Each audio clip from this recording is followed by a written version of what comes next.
Good morning, everyone. As we have already started our second lesson of geography, that is physical features of India. Now we proceed towards our third physical features or physiographic division of India from the major 6 divisions. First we have discussed, the first one was the Himalayan mountains, the second one was the northern plains. Now we move towards our third, that is the peninsular plateau, प्रायद्वीपीय पठार.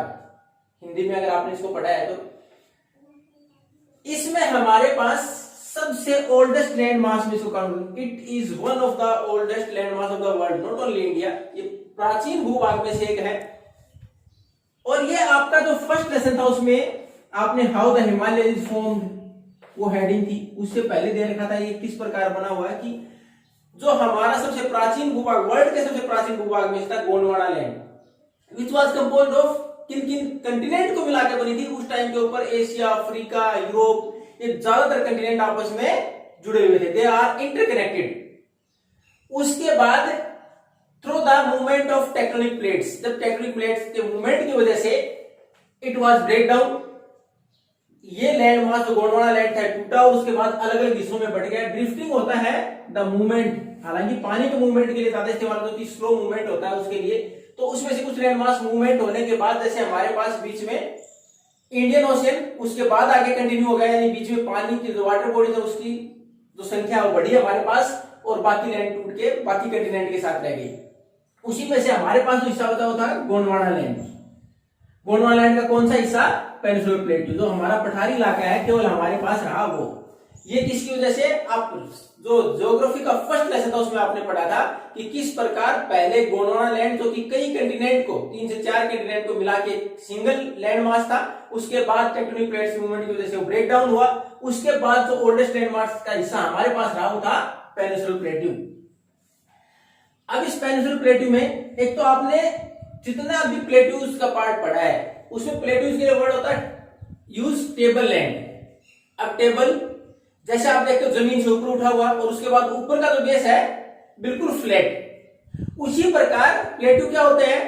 Plane से तो ऊंचे, जिस प्रकार हमारे table की हमने हाइट पढ़ी, और उसके बाद जैसे माउंटेन्स तो ऊपर से पीक पॉइंट्स, उसके पॉइंट्स होते हैं, लेकिन ये बिल्कुल फ्लैट होता है, इसलिए इसको टेबल लैंड बोला जाता है. यानी माउंटेन्स की तरफ पीक भी नहीं है ऊपर और नीचे प्लेन से ऊंचे हैं, इसलिए इसको टेबल लैंड के तौर पर एक्सप्लेन करते हैं.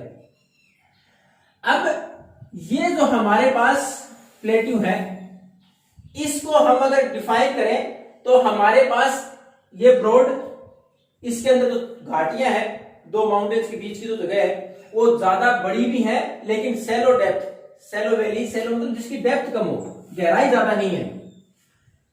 इनकी ज्यादातर पहाड़ियां कैसी हैं? Rounded hills. अब इसका 6th क्लास से पढ़ते हुए आए हो कि राउंडेड हिल्स क्यों है. अब जितनी हमारे पास पुरानी लैंड मास होगी, माउंटेन्स हैं, उनके बाद ग्राउंड पीक कैसे हो जाती है उनकी? पहले एकदम जैसे नोक की तरह, लेकिन धीरे धीरे समय के साथ erosion was there, they were eroded by the force of wind, water etcetera.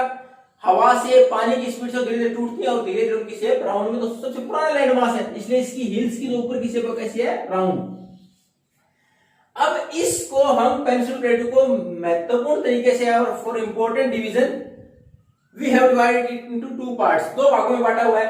एक तो सेंट्रल हाईलैंड और दूसरा डेक्कन प्लेट्यू. अब इसकी बाउंड्री की बात करें तो सेंट्रल हाईलैंड और डेक्कन प्लेट्यू की अगर हम बाउंड्री की बात करें रिवर के अनुसार, demarcation of the boundaries through rivers, then Narmada river, the north part of Narmada river और above Narmada river in the north direction, that is central highland. अगर नर्मदा रिवर से, अगर आप मैप में देखोगे रिवर्स भी दे रखी है और माउंटेन्स रेंजेस भी दे रखी है, आपके 2 मैप डाल रखे हैं इस बुक में, उसमें आप देखोगे नर्मदा रिवर है, गुजरात और मध्य प्रदेश तक उसको दिखा रखा है, अमरकंटक हिल से उसका ओरिजिनेशन है. उसके ऊपर नॉर्थ का जो हिस्सा है वो हमारा सेंट्रल हाईलैंड, और उसके बाद उसके साउथ का जो हिस्सा है वो हमारा है डेक्कन प्लेट्यू. लेकिन इसके साथ साथ अगर हम रिवर्स को बाउंड्री न मान के और थोड़ा सा और माउंटेन रेंजेस की बात करें तो थोड़ा सा नर्मदा रिवर से नीचे आ जाती है, ये जो थोड़ा सा इसका एक्सटेंशन साउथ नीचे की साइड की बात करें, कौन सी? सेंट्रल हाईलैंड की, तो विंध्याचल पर्वत श्रृंखला और सतपुड़ा, इनके साथ यहां तक इसकी बाउंड्री है. सेंट्रल हाईलैंड की। अब इसका थोड़ा सा और एक्सटेंशन हम नॉर्थ वेस्ट की तरफ चले जाएं, ये महत्वपूर्ण जो हमारा एरिया कवर करता है, तो आप देखो कि राजस्थान मध्य प्रदेश के बीच में अगर आप माउंटेन रेंज देखो मालवा प्लेटू लिखा हो, उसका हिस्सा भी कवर करता है सेंट्रल हाईलैंड। और इसका थोड़ा और एक्सटेंशन अगर नॉर्थ वेस्ट यानी राजस्थान नॉर्थ वेस्ट में आता है देश के, उधर अगर आप और मूव करेंगे तो कौन सी पर्वत श्रृंखला मिलेगी आपको, अरावली। और उससे थोड़ा सा और आगे वेस्ट में चले जाएंगे, then the arid region of Rajasthan, जो मरुस्थलीय इलाका है, डेजर्ट रीजन है, वो आगे आ जाएगा। तो हमारे पास पेंसिल प्लेटू सबसे ओल्डेस्ट लैंड मास, ये किससे बना, जो पहले एक गोंडवाना लैंड के नाम से 3 से 4 कंटिनेंट कंबाइंड थे लैंड मास में, उससे अलग होने के बाद बना। इसमें जो घाटियां हैं, जो वैलीज है, वो चौड़ी तो है लेकिन उनकी डेप्थ ज्यादा नहीं है, सेलो डेप्थ है। ज्यादातर पहाड़ियां राउंडेड है। राउंडेड होने का कारण मैंने बताया 6th-7th में हम पढ़ते हैं कि किस प्रकार समय के साथ इरोजन की वजह से ये धीरे धीरे इनके ऊपर की शेप और राउंड शेप ले लेती है। तो पुराना लैंडमास है तो राउंड शेप में है। अब इसके दो डिवीजन कौन कौन से, सेंट्रल हाईलैंड और डेक्कन प्लेटू। तो central highland north of Narmada river, Narmada river उसको बाउंड्री मानते, रिवर डिमार्केशन अगर माने तो, रिवर को बाउंड्री माने तो नर्मदा रिवर के ऊपर का हिस्सा। अगर हम माउंटेन रेंजेस को माने तो सतपुड़ा और विंध्याचल रेंज। और अगर नॉर्थ में और नॉर्थ वेस्ट की तरफ चले जाए तो अरावली। अरावली से और फर्दर थोड़ा आगे बढ़े तो हमारे पास क्या आ जाएगा, डेजर्ट ऑफ राजस्थान। अब हमारे पास इसकी जो महत्वपूर्ण नदियां हैं, the major river of the central islands are Chambal, Sindh, Betwa, Ken. और इनका फ्लो कैसा है, ये किस प्रकार मूव करती हैं, ये है साउथ वेस्ट से नॉर्थ ईस्ट की तरफ। अब साउथ वेस्ट कौन सा हिस्सा है, अगर महाराष्ट्र से लेके और नीचे केरल तक जाए साउथ वेस्ट। नॉर्थ वेस्ट कौन सा, राजस्थान ऊपर का हिस्सा तो साउथ वेस्ट। वहां से इनका मूवमेंट किस प्रकार का है, इनका मूवमेंट है नॉर्थ ईस्ट की तरफ, नॉर्थ ईस्ट की तरफ। इसका मतलब नॉर्थ ईस्ट हमारे कौन से मेजर, जैसे आप मेघालय, मणिपुर, नागालैंड, मिजोरम, सिक्किम, ये जो पढ़ते हुए हमारा नॉर्थ ईस्ट है, इस तरफ मूवमेंट है। तो ये किस चीज को दर्शाता है, पानी का मूवमेंट किस चीज को दर्शाता है, स्लोप को दर्शाता है। यानी पानी अगर आप कहीं भी डालें तो किस साइड जाएगा, जहां ढलान है, जहां स्लोप है। तो ये हमारे इस प्लेटू के स्लोप को दर्शाता है कि स्लोप पर किस साइड से ऊंचा है और किस साइड नीचा है। यानी साउथ वेस्ट से नॉर्थ ईस्ट की तरफ इसका ढलान है। तो ये थी इसकी मेजर रिवर्स और इनका मूवमेंट। अब इसकी अगर आगे बात करें तो ये ज्यादातर हमारे यहाँ वाइड इन द वेस्ट। इसकी अगर चौड़ाई की बात करें, पश्चिम साइड में थोड़ा सी इसकी चौड़ाई ज्यादा है, और ईस्टवर्ड इसका है और नैरोवर, थोड़ा सा संकीर्ण, उससे कम है। और इसका थोड़ा और ईस्टवर्ड एक्सटेंशन, ईस्टवर्ड और हम ईस्ट की तरफ बढ़ जाएं, यानी जो हमारा मेघालय, मणिपुर, नागालैंड, मिजोरम वाला जो बेल्ट है उसकी साइड और आगे बढ़े तो इसका लोकल नाम है, उधर जो एरिया पड़ता है उसका लोकल नाम है बुंदेलखंड। और इसकी बाउंड्री अगर बात करें तो छोटा नागपुर रीजन है, which is rich in mineral resources. बहुत बार पढ़ते हो हमारे देश में मिनरल रिसोर्सेज की बात, सबसे ज्यादा मिनरल्स कहां पाए जाते हैं, छोटा नागपुर रीजन में। वहां इसकी बाउंड्री की बात करें तो और थोड़ा ईस्टवर्ड है, वहां छोटा नागपुर रीजन तक इसका एक्सटेंशन है। और उसकी बाउंड्री अगर रिवर के अनुसार देखें तो दामोदर वैली तक इसका विस्तार है, यानी दामोदर रिवर तक इसका विस्तार है। तो ये था पेनिनसुलर प्लेटू, इसके डिवीजन। अब हम इसका दूसरा पार्ट पढ़ेंगे, कौन सा है, डेक्कन प्लेटू। अब ये तो था पेनिनसुलर प्लेटू का फर्स्ट, सेंट्रल हाईलैंड, और अब नेक्स्ट डेक्कन प्लेटू।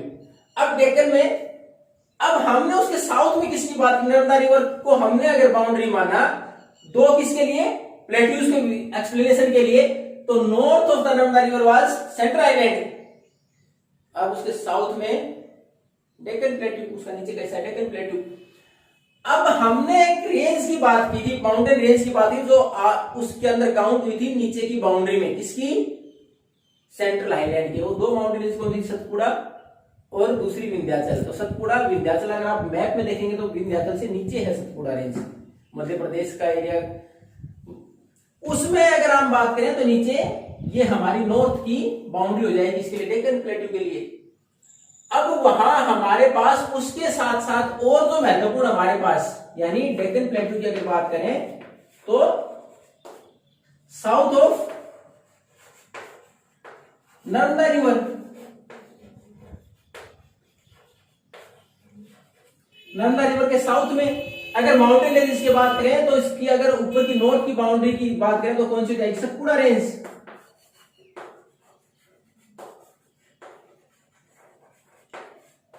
ये इसकी नॉर्थ है, ऊपर की बाउंड्री होगी हमारे डेक्कन प्लेटू की। उसके बाद वहां जो इंपॉर्टेंट और माउंटेन रेंजेस हैं, देखिए ये है महादेव, ये माउंटेन रेंजेस के नाम है, महादेव, कैमूर, क्योंकि उस साइड हो सकता है विजिबल ना हो, साफ दिखाई नहीं दे रहा हो आपको, मैकाल, ये डेक्कन प्लेटू में माउंटेन रेंजेस के नाम है। और ये विस्तार की साइड है ईस्टर्न साइड, अगर उससे ईस्ट की बात करें, बाउंड्रीज की बात करें, अगर उसके ईस्ट के विस्तार की बात करें। अब इस बार में भी अगर हम ये देखें स्लोप किस प्रकार का है, तो हायर इन द वेस्ट, यानी पश्चिम की तरफ डेक्कन प्लेटू का जो हाइट है वो ज्यादा है, और नैरोअर और स्लोप इन द ईस्ट, यानी यहां जो मेजर रिवर्स होंगी किस प्रकार मूव करेंगी, किस प्रकार उनका फ्लो होगा, ड्रेनेज बेसिन किस प्रकार का होगा उनका, साउथ वेस्ट से नॉर्थ ईस्ट की तरफ ही होगा वापिस। अब इसका थोड़ा सा और नॉर्थ ईस्टर्न की तरफ एक्सटेंशन, हालांकि इसका एक्सटेंशन और भी है, और वो एक्सटेंशन कहां तक है, लोकली नेमनेस, इसमें लिखा हुआ कि उसका स्थानीय तौर पर वहां नाम है, इस प्लेटू का ही पार्ट है, वो है मेघालय, यानी नॉर्थ ईस्ट की बात करें और थोड़ा आगे तक अगर इसके विस्तार की बात करें तो मेघालय, उसके बाद कार्बी एंग्लोंग, ये स्थानीय नाम है वहां के इस प्लेटू के।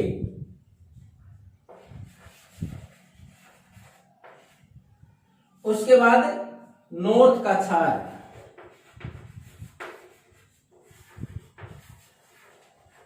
यानी इसका विस्तार अगर हम और आगे इसका डेक्कन प्लेटू का अगर हम और ईस्ट की तरफ विस्तार की बात करें तो उसका विस्तार और आगे तक है, और वहां उनको लोकल जो नाम है उनके मेघालय, कार्बी एंग्लोंग और नॉर्थ काछार। अब इसकी हिल्स रेंजेस की बात करें तो वेस्ट टू ईस्ट किसकी, इस रीजन में, ये जो रीजन हमने पढ़ा इस रीजन में, तो लोकल नाम है प्लेटू के, इस रीजन की अगर हिल्स की बात करें तो हमने महत्वपूर्ण हिल्स पढ़ी थी, गारो, खासी, जैंथा। ये देखो ये हिल्स ने कौन सी है यहां, गारो, खासी, जैंथा, ये हिल रेंजेस हैं, वहां इस प्लेट्यूज की वेस्ट से ईस्ट की बाउंड्री को दर्शाती हैं। अब हमारे पास डेक्कन प्लेट्यूज की अगर ईस्ट और वेस्ट में और खासकर साउथ ईस्ट और साउथ वेस्ट की बात करें तो उसमें बाउंड्रीज कौन सी है, उसमें हमारे पास आते हैं इन द वेस्ट वेस्टर्न घाट,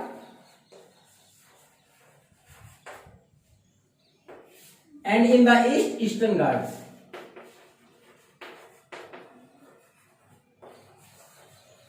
यानी साउथ वेस्ट और साउथ ईस्ट में बाउंड्री की बात करें, वेस्टर्न घाट और ईस्टर्न घाट, ये हमारे कोस्टल जो इलाका है, कोस्टल प्लेन्स, उसके बाद में उसके बाद जो माउंटेन रेंजेस हैं जो कि इसकी ईस्ट और वेस्ट की बाउंड्री डिसाइड करती हैं, वेस्ट में वेस्टर्न घाट और ईस्ट में ईस्टर्न घाट। अब इसमें वेस्टर्न घाट की बात करें तो these are continuous can be covered through the passes only. अगर वेस्टर्न घाट की बात है ज्यादातर कंटिन्यूअस है, लगातार है, हमारे पास पर्वत श्रृंखलाएं ऊंची है यहाँ।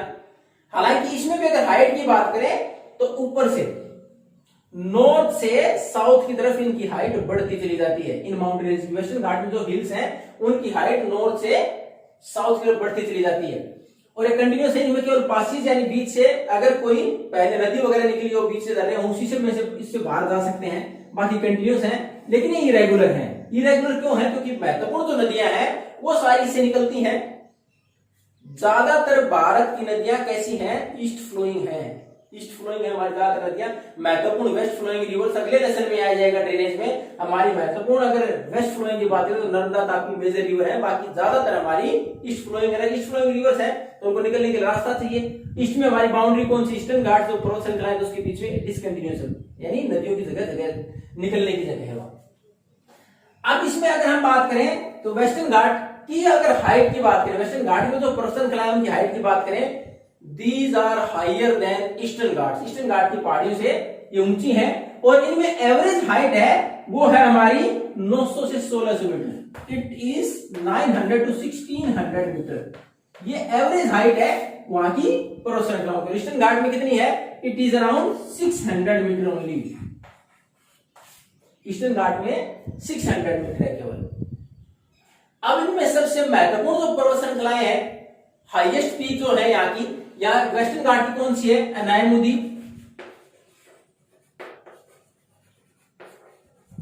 जिसकी हाइट है 2695 मीटर। 2695 मीटर अनायमुदी। दूसरी महत्वपूर्ण जो वेस्टर्न घाट की, वो है डोडा बेटा, और इसकी हाइट है 2637 मीटर।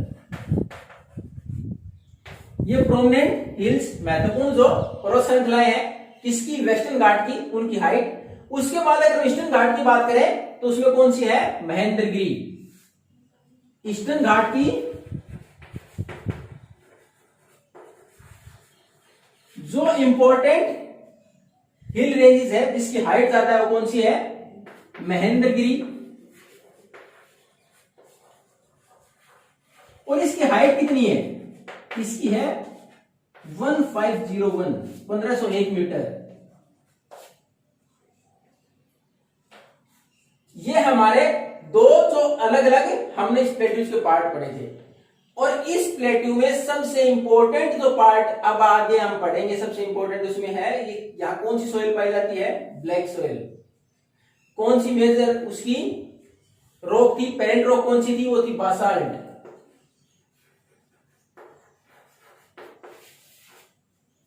तो हमारे पास जो इसमें इंपॉर्टेंट, उसके बाद इस पूरे, अगर हम प्लेट्यूज की बात करें तो इसमें सबसे इंपॉर्टेंट जो हमारे पास सोइल है, ब्लैक सोइल है।